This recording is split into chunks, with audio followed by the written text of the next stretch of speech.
से जुड़े हुए लोग हैं, ये उनके लिए फायदेमंद साबित होगा, क्योंकि यहां पर आपको एक्सपोर्ट के साथ साथ retail jewellery business, jewellery mall और इंटरनेशनल बैंकिंग की सुविधा भी प्राप्त होती है। तो उस लिहाज से ये जो सूरत डायमंड बोर्स है ये बेहद अहम है और इससे पूरे डायमंड बोर्स को 3,500 करोड़ रुपए से ज्यादा की लागत से बनाया गया है। कंस्ट्रक्शन का काम जो था वो 2015 में शुरू हुआ था और अब इसे पूरा किया गया है। अब ये देखिए यहां पर ये डायमंड इंडस्ट्री को कैसे मदद करेगा, उसे इस तरह से समझते हैं मैन्युफैक्चरिंग के साथ साथ, यानी मैन्युफैक्चरिंग में तो ये मदद करेगा ही, जिसका लगातार जो प्रतिबद्धता थी सरकार की वो 2014 से थी कि हर क्षेत्र में भारत को मैन्युफैक्चरिंग हब के तौर पर तैयार किया जाए। तो सूरत की ये जो डायमंड इंडस्ट्री है इसमें ये जो बोर्स है जिसे आज राष्ट्र को समर्पित किया गया है, ये मैन्युफैक्चरिंग में तो मदद करेगा ही, साथ ही ट्रेडिंग के लिए भी वन स्टॉप सोल्यूशन रहेगा। और हमें ये समझना होगा कि सूरत दुनिया के 92% से ज्यादा नेचुरल डायमंड्स की मैन्युफैक्चरिंग करता है। तो आप समझिए कि मैन्युफैक्चरिंग करना फिर कहीं और ले जाकर उसकी ट्रेडिंग करना, ये अलग अलग चीजें थी, लेकिन अब सभी कुछ आपको एक ही छत के नीचे मिलेगा, जहां पर मैन्युफैक्चरिंग की सुविधा भी है, आप इसमें ट्रेडिंग भी कर सकते हैं और इस लिहाज से आधुनिकता तो है ही, वहीं आपको इंटरनेशनल ट्रेडिंग करने के भी नए नए आयाम और नए रास्ते खुलते हुए नजर आएंगे। इसी साल अगर अगस्त की बात की जाए तो गिनीज वर्ल्ड ऑफ रिकॉर्ड में इस बिल्डिंग का नाम दर्ज हुआ था और इस सूरत में बनी जिस डायमंड बोर्स को राष्ट्र को समर्पित किया गया है, 9 ग्राउंड टावर, 15 मंजिल है, अच्छा खासा ऑफिस स्पेस यहां पर है और इस इमारत को इंडियन ग्रीन बिल्डिंग काउंसिल से प्लैटिनम रैंकिंग मिली है। तो आप देखिए कि जिसका जिक्र हम उस टर्मिनल पर भी कर रहे थे कि पर्यावरण के लिहाज से भी ये दोनों ही जो चीजें हैं वो अनुकूल हैं। अब ऑफिसेस के अलावा और डायमंड के काम की हम बात कर ही रहे हैं, यहां पर safe deposit wallet, conference halls हैं, मल्टीपर्पज हॉल भी यहां पर मौजूद है और एंटरटेनमेंट के लिए, रिक्रिएशनल एक्टिविटीज के लिए भी एरियाज यहां पर मौजूद है, ट्रेनिंग सेंटर्स यहां है, एग्जीबिशन सेंटर्स है, यानी एक वन स्टॉप सोल्यूशन है जब हम बात करते हैं बिजनेस की, ट्रेडिंग की। और यहां पर पिछले कुछ हफ्तों में हमने देखा कि कई डायमंड ट्रेडिंग कंपनीज हैं, उन्होंने अपना जो ऑफिस है वो शुरू किया है, यानी एक ऐसा हब जहां पर आपको ज्वेलरी, खासतौर पर जो डायमंड से संबंधित है, उसके ट्रेडिंग, उसके मैन्युफैक्चरिंग के साथ साथ तमाम अन्य सुविधाएं भी उपलब्ध होंगी यहां पर। और अगर इस पूरे बिल्डिंग का जिक्र किया जाए तो डायमंड बोर्स में 15 मंजिल वाले 9 टावर, 131 लिफ्ट यहां पर लगाई गई हैं। साथ ही साथ इसका जो एरिया है वो एरिया, उसका जो विस्तारीकरण है, उसमें आप इससे समझिए कि 4,000 से ज्यादा ऑफिस स्पेस यहां पर जो है वो बने हुए हैं। तो इसमें अब समझने की कोशिश करते हैं कि 4 बड़े वो क्या फैक्टर्स रहे सूरत डायमंड बोर्स बनाने के लिए। भारत से डायमंड, जेम्स एंड ज्वेलरी के इंपोर्ट, एक्सपोर्ट और ट्रेडिंग को बढ़ावा देना, ये बहुत अहम हम कह सकते हैं कारक रहा जो सूरत में डायमंड बोर्स बनाया गया।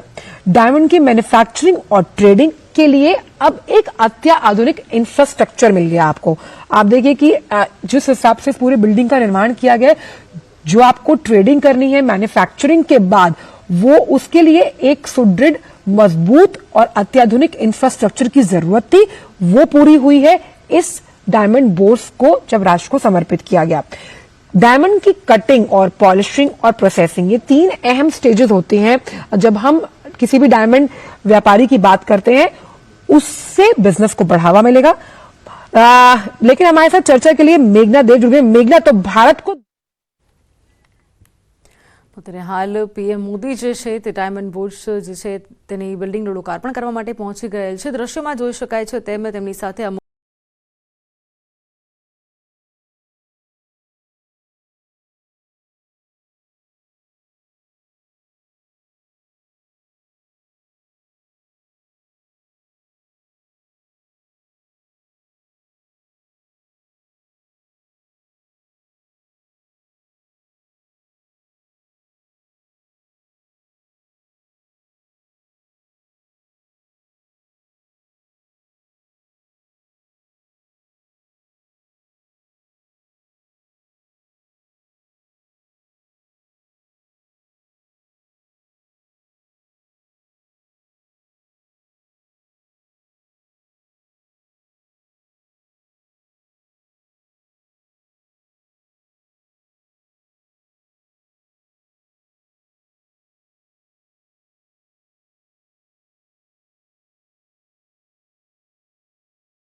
બાદ તેઓ ડાયમંડ બુર્સ ખાતે જવા રવાના થયા હતા.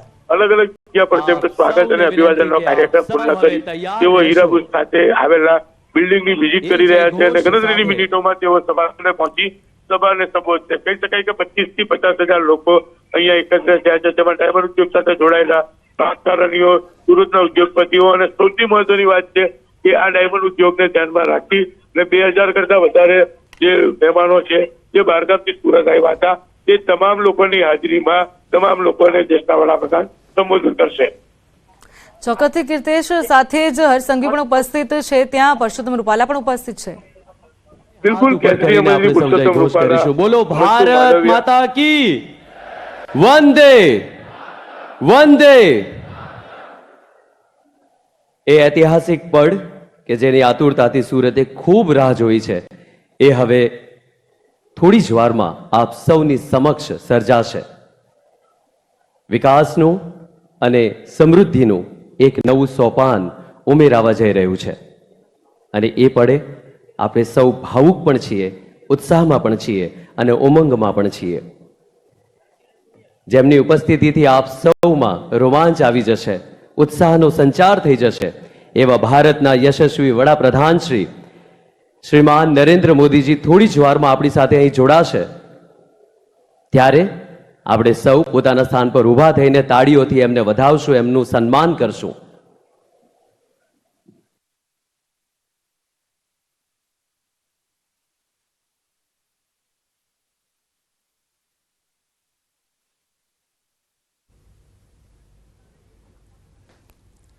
તો પીએમ મોદી ડાયમંડ બુર્સનું લોકાર્પણ કરી ચૂકેલ છે, ત્યારે અત્યારે બિલ્ડિંગની મુલાકાત છે તે પણ તેમણે લઈ લીધી છે અને હવે ટૂંક સમયમાં એટલે કે ગણતરીની મિનિટોની અંદર જ તેઓ જંગી જનસભાનું સંબોધન કરશે. લગભગ 25 થી 30,000 જેટલા લોકો ત્યાં ઉપસ્થિત છે.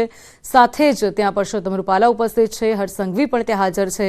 તો તમામ લોકો જે છે તે પીએમ મોદીની જનસભા કે જેનું સંબોધન પીએમ મોદી કરવાના છે તેના માટે લોકો આતુરતાથી રાહ જોઈ રહ્યા છે. તો સુરતને મળી રહી છે મોટી ભેટ, ત્યારે સુરતને મળતી આ મોટી ભેટમાં તમામ લોકો જોડાઈ ગયા છે. ત્યારે સુરતવાસીઓ માટે આજે એક અનેરો દિવસ છે કે જે તમામ સુરતીઓને યાદ રહેશે, કે જ્યાં તમામ લોકોને લાખો રોજગારીની તકો મળવા જઈ રહી છે, અનેક લાભ સુરતને મળવા જઈ રહ્યા છે. ન માત્ર સુરતને પરંતુ ભારત માટે પણ આ લોકાર્પણ ખૂબ જ ફાયદાકારક નીવડશે. ભારત માટે આ સુરત ડાયમંડ બુર્સ અને સાથે ઇન્ટરનેશનલ એરપોર્ટના ટર્મિનલનું લોકાર્પણ જે કર્યું છે તે પણ ખૂબ જ ફાયદાકારક નીવડશે. आप सभी से अनुरोध है, कृपा करके आप सभी अपने स्थान पे खड़े हो जाएं और आपकी तालियों के साथ स्वागत करने के लिए तैयार रहें. विश्व के सर्वाधिक लोकप्रिय नेता, जननायक, एक भारत को श्रेष्ठ भारत बनाने वाले हम सबके प्रिय प्रधानमंत्री श्री नरेंद्र मोदी जी का सूरत की धरा पर स्वागत करने के लिए आप सभी तैयार रहें.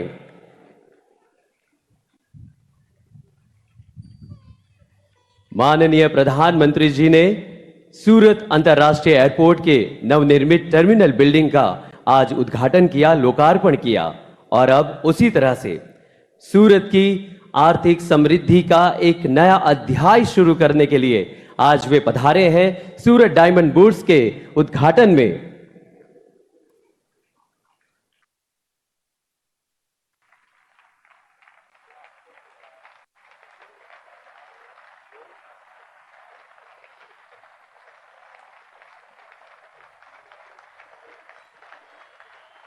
स्वागत करते हैं